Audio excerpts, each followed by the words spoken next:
And boom. Hey guys, it's Tim, and this is Pro Wrestling Unlimited as we are here on the 20th of June 2022 to talk about everything that went down tonight on Monday Night Raw. I enjoyed tonight's Raw. I thought for the most part it wasn't a bad show. I thought they can't speak right now.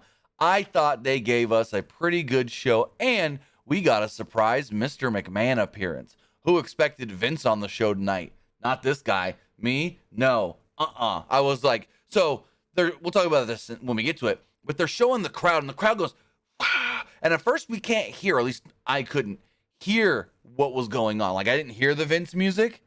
And then the camera panned out, and we saw it said Mr. McMahon on the screen, and then I finally heard the music, and I was like, whoa, what the hell is Vince coming out here for? And, well, we'll talk about the insignificance of that coming up here soon. But with that, Raw, I thought was pretty good. I thought, for the most part, tonight's Raw was a pretty dang good show. I enjoyed the majority of tonight's show. But with that, I want to say thank you for joining me here. If you are watching live, twitch.tv/PW Unlimited. If you're watching or listening later, thank you for watching on youtube.com/Pro Wrestling Unlimited, or listening on podcast services all around the globe like Stitcher, Spotify, iHeartRadio, Google Pod, Apple Pod, Anchor, and so many more. Also, if you are watching live, then remember to help us out a couple of different ways, and you can do so by either hitting that donate button down below or donating Twitch bits in the live chat. Also, remember, you can help us out by subscribing to the channel one of two different ways. You can either subscribe with a tiered subscription, or you can subscribe with Amazon Prime. Because remember, take that Amazon Prime account, take that Twitch account, you'll link them together, bada bing, bada boom, your Prime Gaming. Prime Gaming gives you a lot of cool things. It gives you free games, and let's check really quick. What are the free games right now? I haven't checked in a while. And Prime Gaming. The free games are Far Cry 4, Escape from Monkey Island, WRC 8 FIA World Rally Championships, Coleco, that's a fun game, and so many more. It also gives you free stuff for games like FIFA 22, Pokemon Go, League of Legends, Apex Legends, Grand Theft Auto Online, Assassin's Creed Valhalla, and so many more. But the one thing that it always gives you that never changes is one free subscription to any Twitch channel you want to subscribe to throughout the month. And I'd greatly appreciate it if you subscribed right here, Pro Wrestling Unlimited. But remember, it doesn't even have to be your Amazon Prime account. It could be anybody's Amazon Prime account, whether that's your mother, your father, your brother, your sister, your grandma, your grandpa, your auntie, your uncle, any single person you know or may have just recently met or encountered that's got Amazon Prime.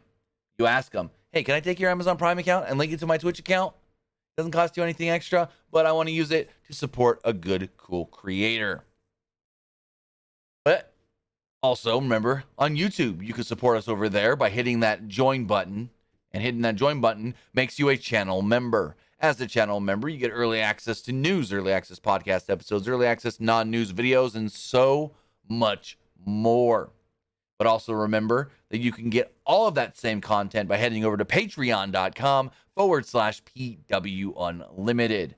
Over there, you get all of the same stuff, but it more directly supports us because it ain't got YouTube taking their cut. And it's easier for you guys because it's only the premium content, not any of the other stuff that you got to weed through, all the free regular YouTube content in the communities tab. It's got everything in one area, easier for you to find. And finally, head over to the Epic Game Store. Head over to the Epic Game Store and buy something, whether that's a new game, an old game, a free game, or even getting bucks. Because you know what? Yeah, Fortnite's got a new season that just started a couple of weeks, but you know what else has got a season kicking off tomorrow? Fall Guys. Starting tomorrow, Fall Guys is going free to play, and they'll be launching a battle pass with show bucks. And what do you need? You need to buy that battle pass. And what happens when you buy that battle pass? It may ask you if you've got a creator code. Actually, it's not may. It will ask you if you have a creator code when you're buying the battle pass for the all-new free Fall Guys. And you've got one. It's right here. It is PW Unlimited. Again, that is PW Unlimited. Use that code when you're checking out on Fall Guys, whether that is through the Epic Game Store or through the Fall Guys launcher on your PC, your Xbox, your PlayStation, your Nintendo Switch. Because remember, finally, tomorrow, Fall Guys, it's on everything. So you're going to want to get it, and you're going to want to get everything you need for Season 1. And when you do, remember, code PW Unlimited to check out. Code PW Unlimited. So ask you for creator code. Got one. You've got one. But with that, we've got Monday Night Raw to talk about, ladies and gentlemen, from Lincoln, Nebraska. Let's get right to it. The show opens up. The announcers mentioned that Riddle's quest to win the championship may not actually be over. Last week, Riddle did lose to Roman Reigns with the title on the line, where they noted, hey, if he loses, he can no longer straight up challenge Roman for the belt. Well, they found a loophole to get out of their hole, because they set him in a hole and go, oh man, oh mamba. What if we need Riddle again? Well, could have had Riddle win Money in the Bank, because Riddle faced Omos in a Money in the Bank qualifier that, well, we'll talk about. Riddle lost. That's fucking bullshit. But the show itself did open, though, with Bianca Belair.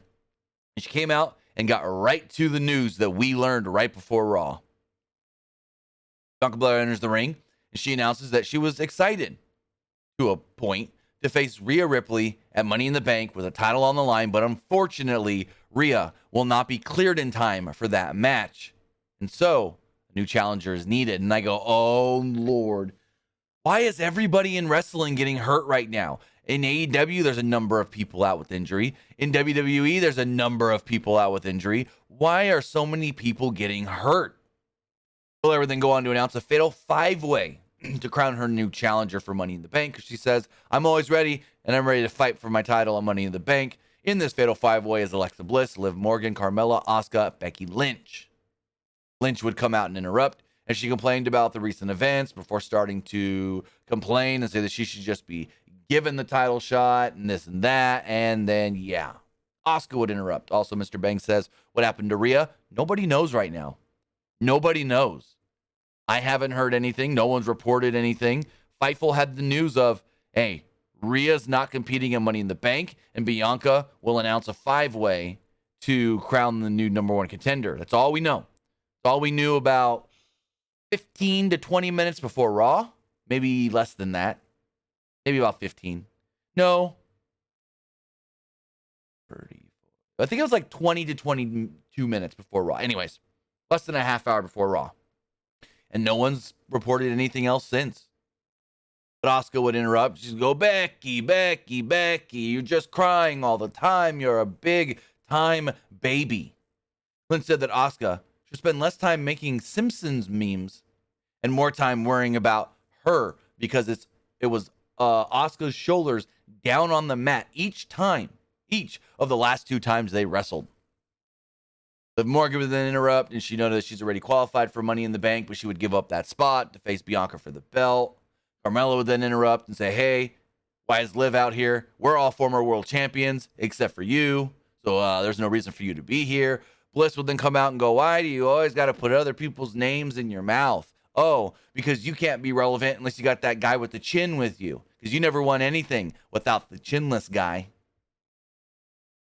And then finally she's like, Liv's done enough to deserve to be out here. She's good on my book. And I'm like, okay, whatever. And so Belair's like, hey, enough talking. Let's just do the match right now. They had a John Cena package for John Cena returning next Monday. We then had the fatal 5-way match. Byron Saxton mentioned at one point, where's Carmella's mask? And Corey Graves literally goes, oh, well, now that we're married, I took out an expensive insurance policy on Carmella's face. If anything happens to that face, honestly, neither of us have to work ever again. I'm like, oh, well, that was a nice one. That's a nice one. Thank you, Kid Vicious, for the tier 1 subscription on Twitch. Really do appreciate that, bud.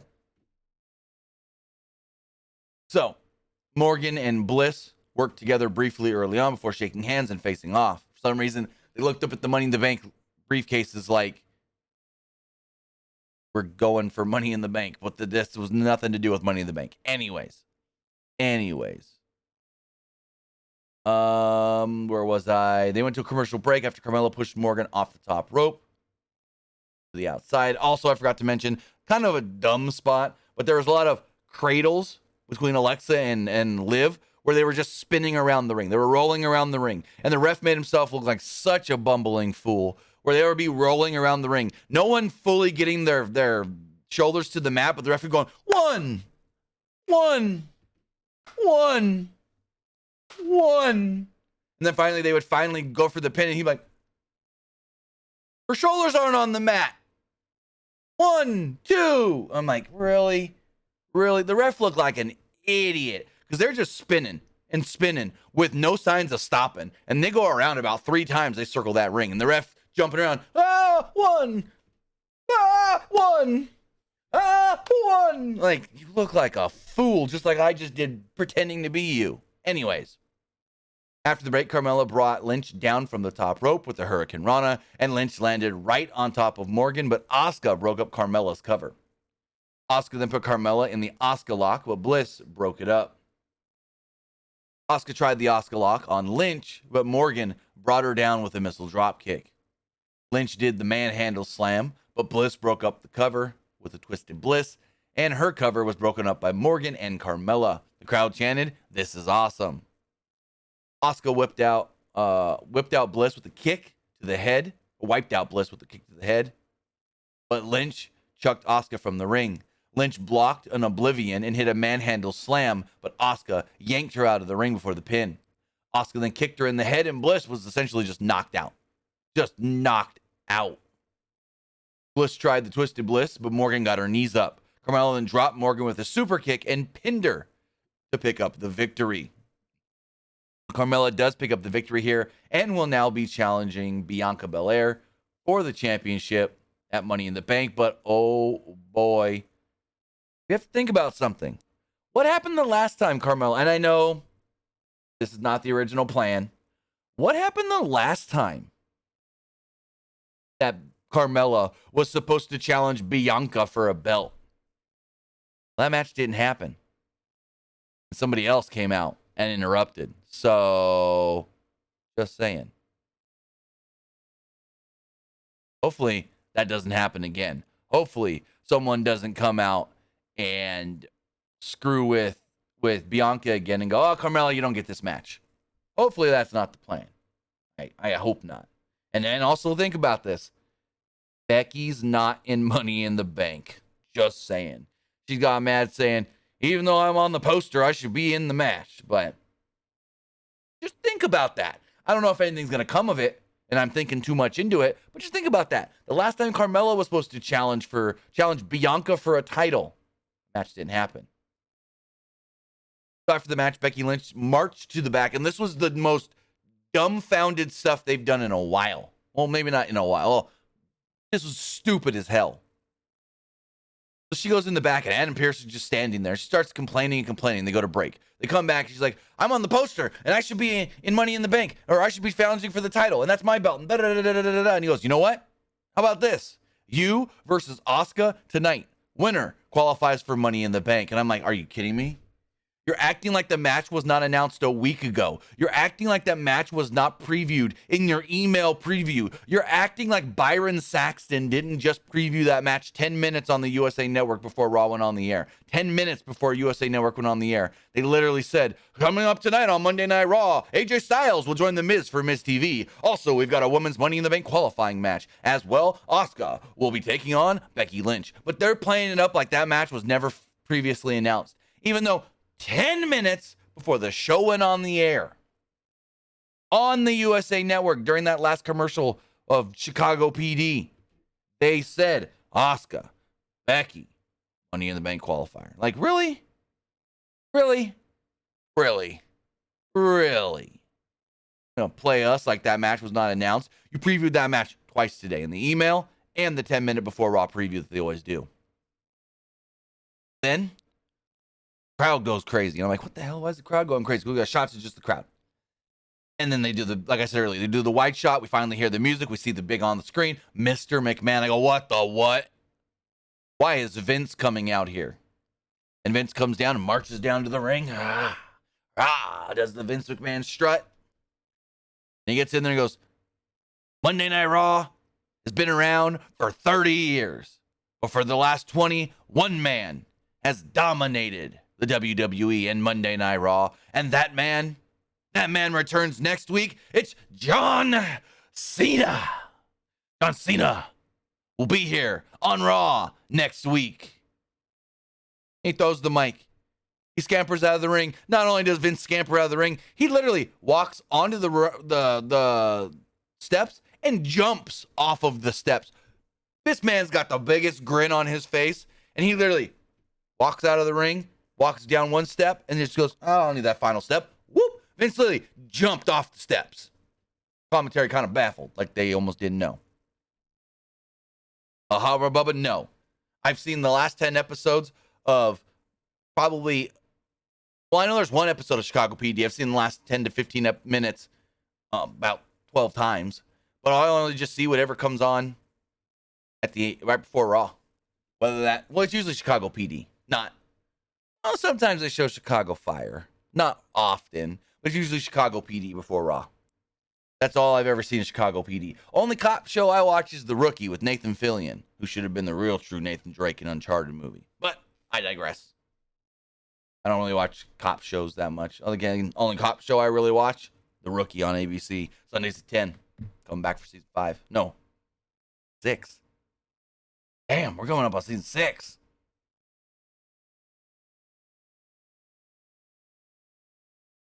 Give me 1 second. We may have some breaking news here.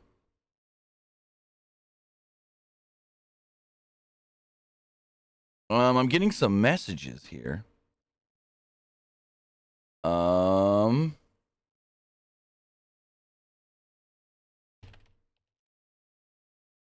Look something. Let's see if we can figure this out really fast.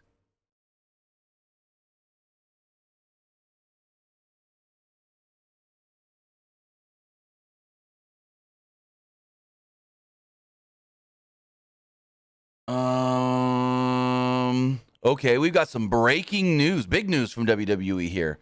Let me before I say anything. Yes, okay.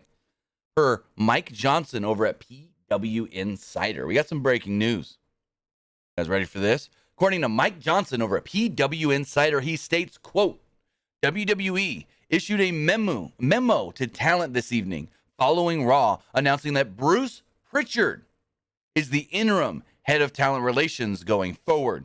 WWE also informed talent that pending the conclusion of our board of directors internal investigation, John Laurinaitis has been placed on administrative leave. All right, I'm going to tweet that out really fast. But Bruce Pritchard is now in charge of talent relations. Ooh, buddy. Let's tweet that out really fast. According to PW Insider, Bruce Pritchard.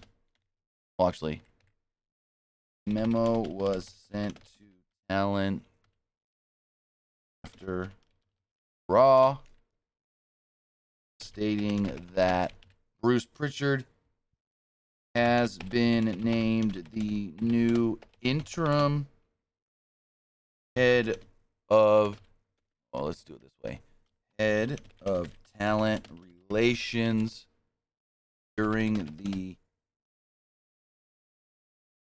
it was also noted that John Laurinaitis has been placed on I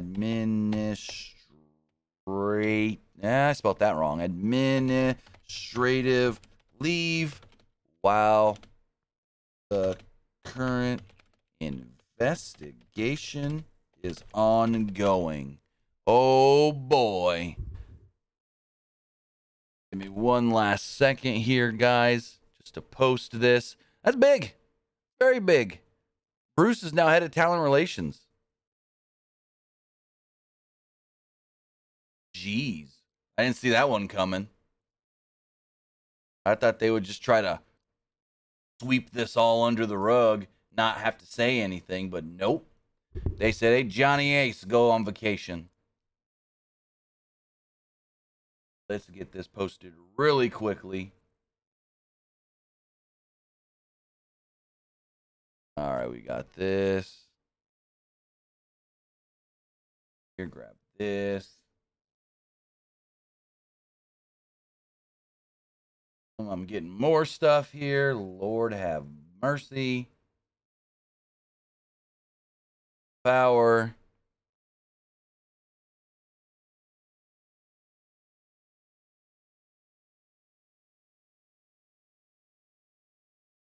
All right, let's save this image that we could post with. Boom, boom, boom. Send tweet now.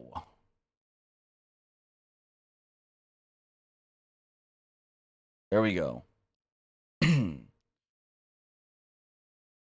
Interesting. Very interesting. They sent it after Raw, too, not before Raw. All right.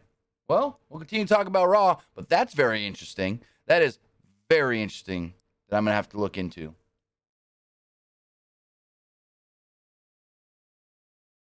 So,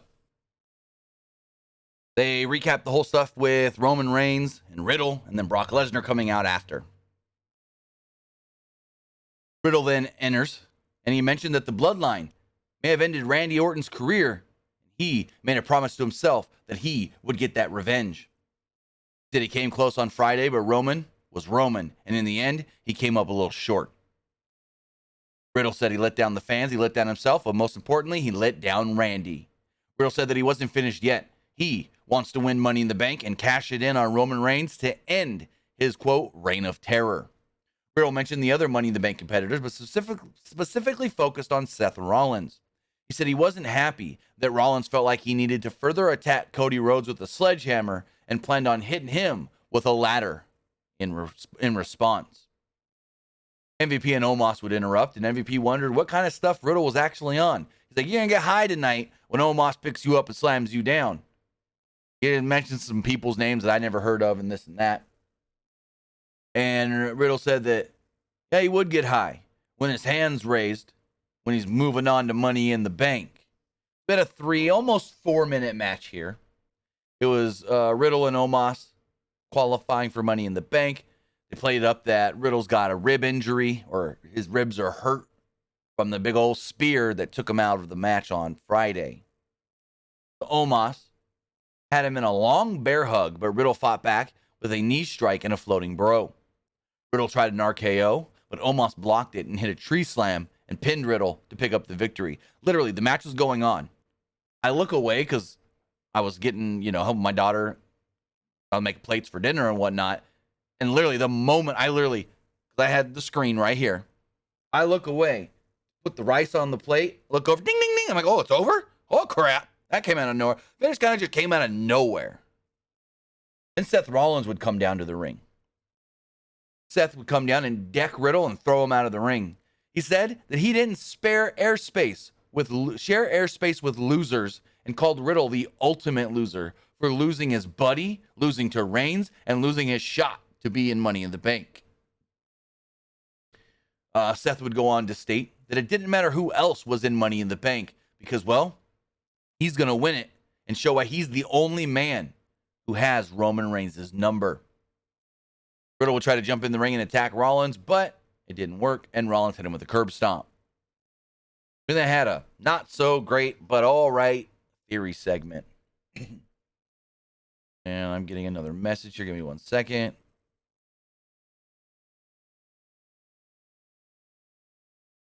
Got it. Okay. So as we move forward, Theory stood on a platform, same platform they used last week for the pose down. He tried to get his through his promo while also telling the crowd to shut up about 5 different times. He dismissed Cena's return next week, saying that he's the greatest United States champion of all time. Theory then decided, I got to show you some poses that I didn't get to show you last week. And he's doing all these poses. Then the crowd starts chanting. He's like, yeah, that's right. That's right. But he didn't realize they're chanting for Lashley, who just popped up behind him. Yep. Oh, Bob Lashley. Theory thought they were chanting for him, and he goes to take a selfie. Upon opening his camera, he realizes, oh, Lashley standing behind me. Lashley sprayed him in the face with some baby oil, or probably water, because he ain't gonna, anyways, and then speared him off the platform. Lashley then said, I want a U.S. title shot. I'm not asking for it. I'm demanding it. So after the break, Theory told Kevin Patrick that he spoke with Adam Pearce. A match has been made. Lashley must win a 3-man gauntlet, and if he does so, he can get a shot at the U.S. title at Money in the Bank.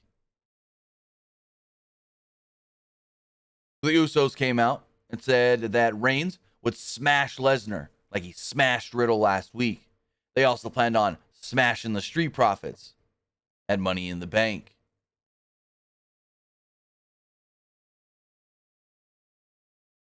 So the Street Profits enter. Montez Ford said the only thing better than Money in the Bank was gold around their waists.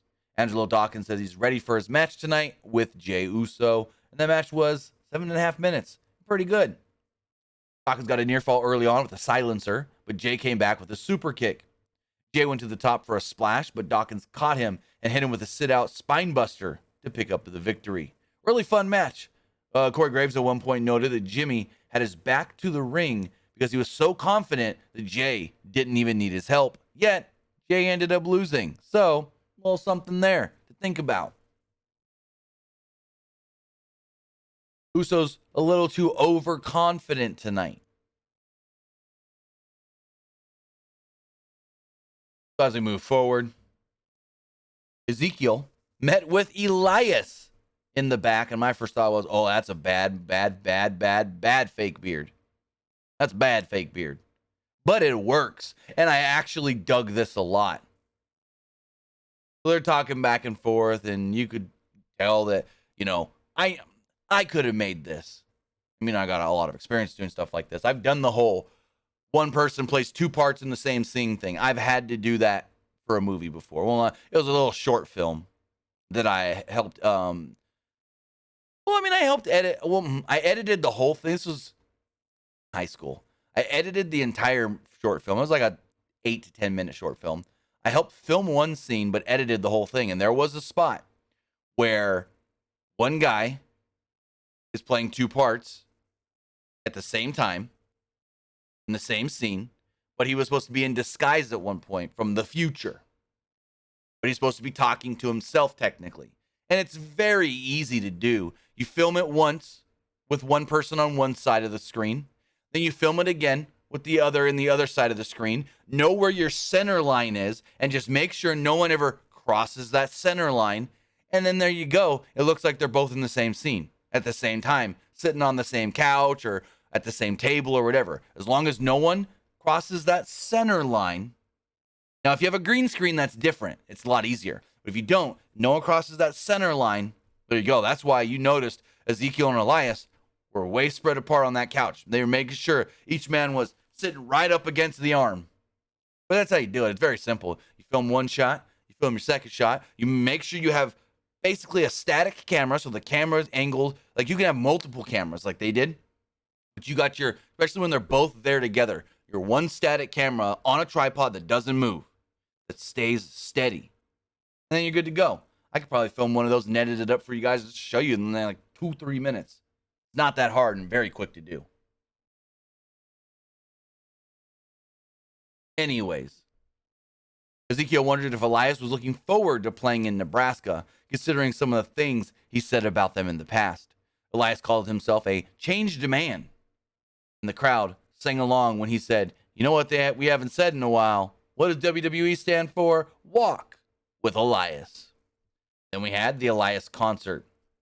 This was Kevin Owens is so fantastic. He could make shit into gold.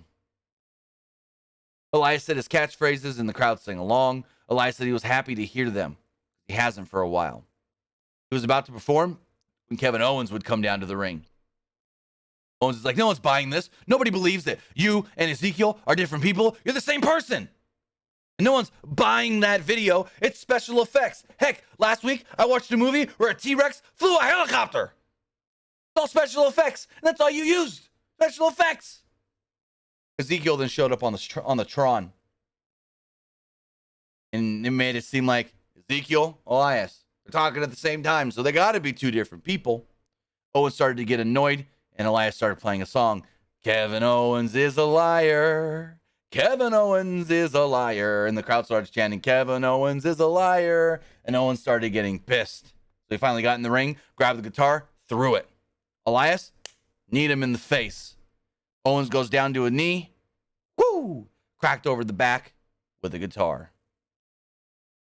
In the back, Kevin Patrick went to... Well, actually, in the back, Kevin Owens goes to walk into the back. He trips, rolls around for a second, starts limping because he hurt his ankle. Kevin Patrick then goes, so, Kevin, are you convinced? Ezekiel and Elias, they're two different people.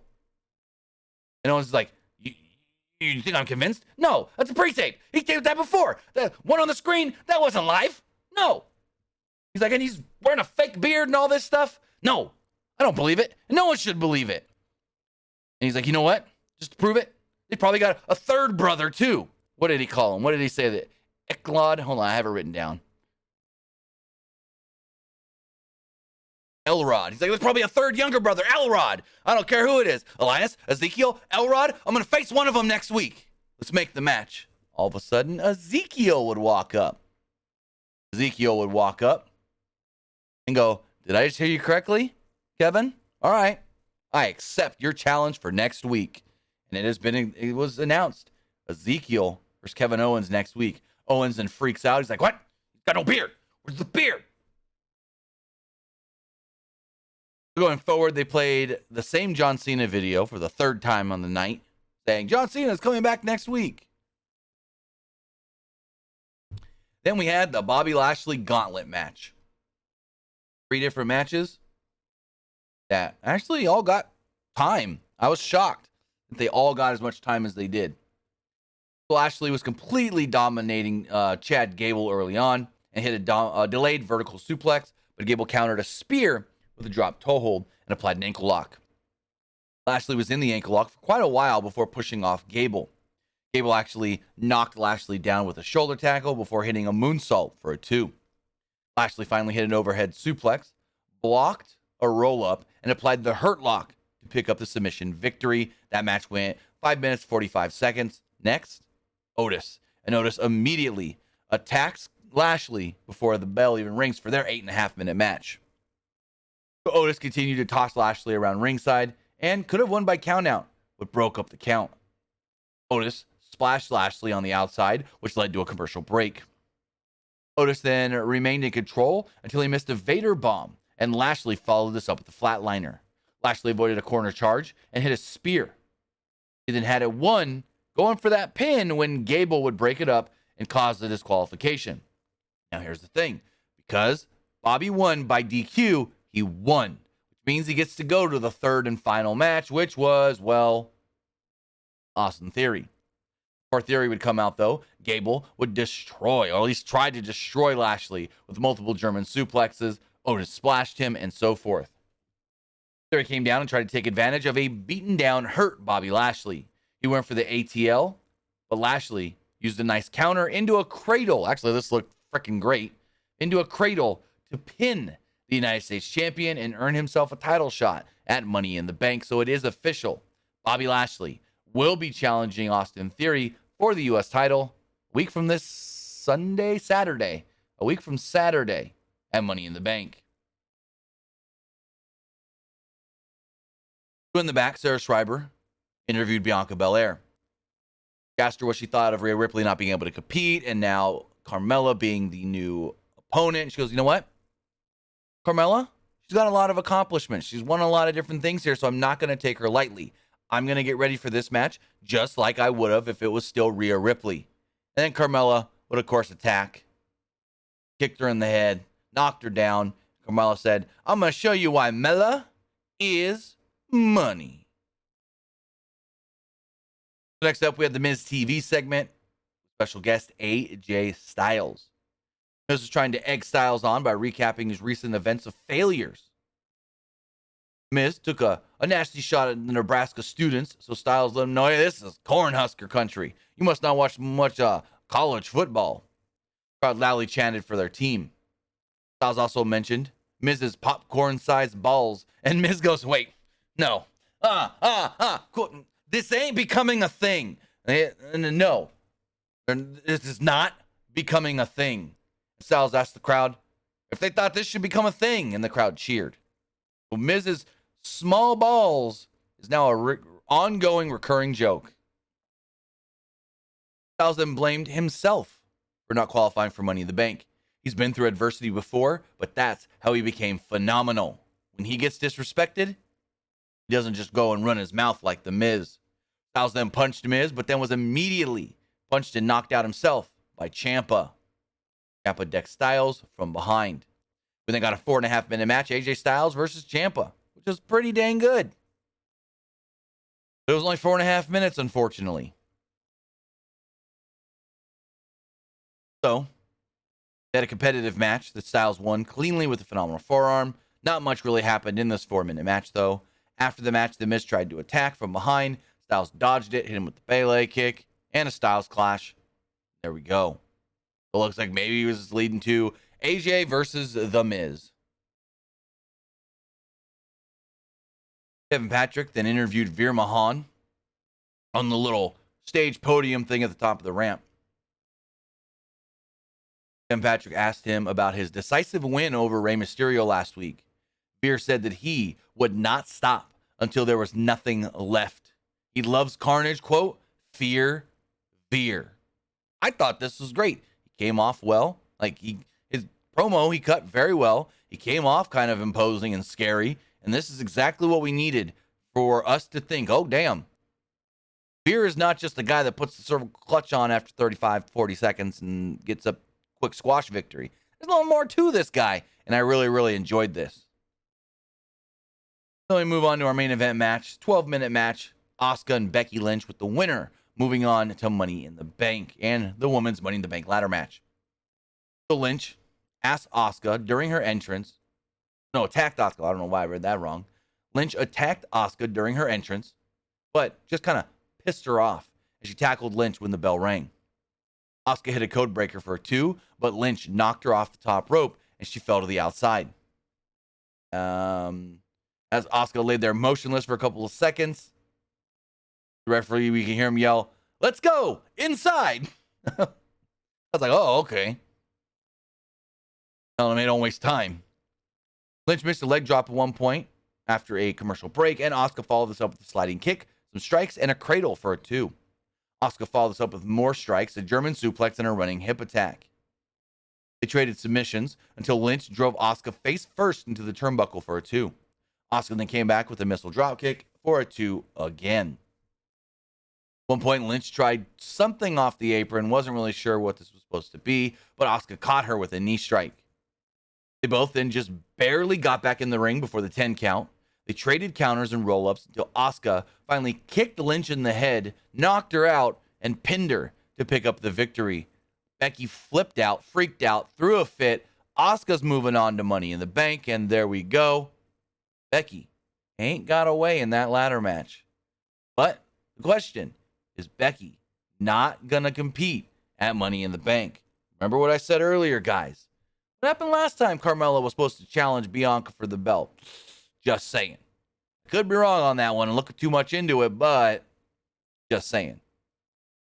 But with that, guys, that was tonight's Monday Night Raw. You know what I thought of the show? Now it's time to hear what you guys thought of tonight's Raw. Remember, you guys can text into 510-906-1341. Again, that number is 510-906-1341. Before we go to the text messages, I do want to check polls. As far as the Twitch poll does go, 88% liked the show, 6% thought it was just all right, and 6% did not like Raw. As far as Twitter poll does go, 43% liked the show, 33% thought it was just all right, and 23% did not like Raw. Finally, the YouTube community poll. 50% liked Raw, 31% thought it was just all right, and 19% did not like Raw. This person commented, when AJ wore the shades, Kind of looked like John Morrison. Yeah. So when AJ hit Miz with the skull crushing finale, he then grabbed Miz's sunglasses and put them on. That was kind of funny. But as far as the text messages go, Mike Wallace says in the YouTube or the Twitch chat, why do I see so many people hate on Theory? He's good in the ring and not bad on the mic. Because he's a heel. They're supposed to hate him. He's the bad guy. You're not supposed to like the bad guy. Or says, I think Sasha Banks getting released as a storyline to bring her back at Money. Oh, you fucking kidding me. I'm trying to cuss less, but that one got me. Are you kidding me? You think that...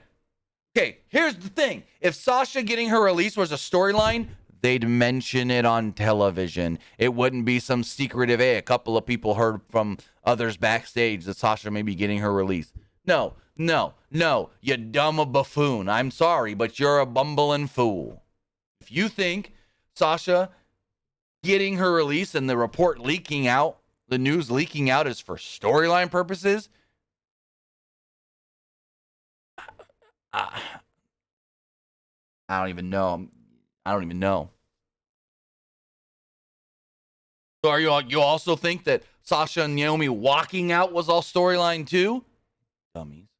Or says, will there be a last chance Money in the Bank qualifier match with the men and the women down the line? I mean, there's one more Raw until, but I don't think so. I don't think they do you've all lost, but you get one last shot. I mean, they've done it for matches in the past, like Elimination Chamber and stuff, so they could, but I haven't heard anything of one. It says, hear me out. Here's the thought. What if Ciampa's direction is he's going to be I said that tonight on Twitch. He says, what if Ciampa's going to be partnered with The Miz since he always comes out during his segments? I said that tonight. Is Ciampa going to become The Miz's latest lackey? Miz has had a number of lackeys. Damian Sandow, Bo Dallas, Curtis Axel, just to name a few. Alex Riley. I hope Ciampa's not The Miz's latest lackey. Or says, do you think Omos beating Riddle was a big mistake? Yes. Omos is very limited. Riddle could have been fantastic in the ladder match. Or says, Elias looked really great in the ring. And then a kabong guitar shot. J-E-W. I'm not reading the whole Jeff Jarrett thing. But yeah, it looked great. I thought it was fine. I mean, I thought it was better. They did this better than I expected. I'm going to be completely honest. This was better than I expected. This person says, do you think it's bad that WWE keeps doing Roman versus Brock? And do you think fans are tired of seeing the match? Yes and yes. I think it's bad because, hey, build somebody else up. You got plenty of people. You could have built up, if you ain't got Randy, you could have built up Seth. You could have built up Bobby. Hell, screw it. You could have built up Corbin. And Corbin could have been a guy that just took an L to Roman. Because Corbin is a big enough name that you can throw him in a title match. No one's going to believe he's going to win, but you can throw him in there and say, hey, maybe he's got a chance. We don't think he does, and he's not gonna. But, I mean, even Corbin would have been an okay name to throw in there. But Brock and Roman, we know those two work great together 99% of the time. I mean, their WrestleMania, 34 match in New Orleans was not all that great, but hey, whatever. Hot Rod Bubba says, hey, SummerSlam looks like a pinball arcade. No, you never been to Nashville or never seen what Broadway looks like on Nashville? Broadway Street is just a bunch of bars lined on both sides, and each bar's got a big old neon sign. That's what that was for. That's why the graphics look like that. Actually, I have a screenshot of it. I can show you guys what I mean. So Hot Rod Bubba is talking about this.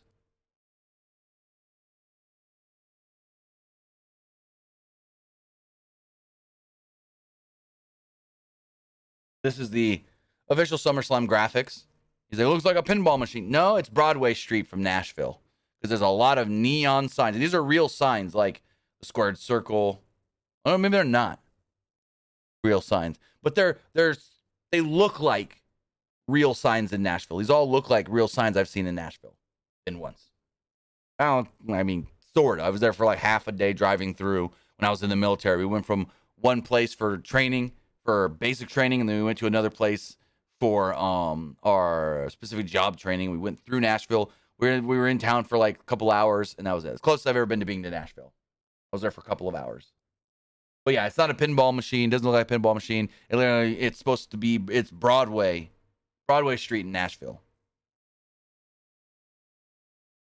But with that, guys, I want to say thank you for joining me here, twitch.tv/PW Unlimited if you're watching live. And I want to say thank you if you're watching or listening later, youtube.com/Pro Wrestling Unlimited or Twitter. No, we're not live on Twitter anymore.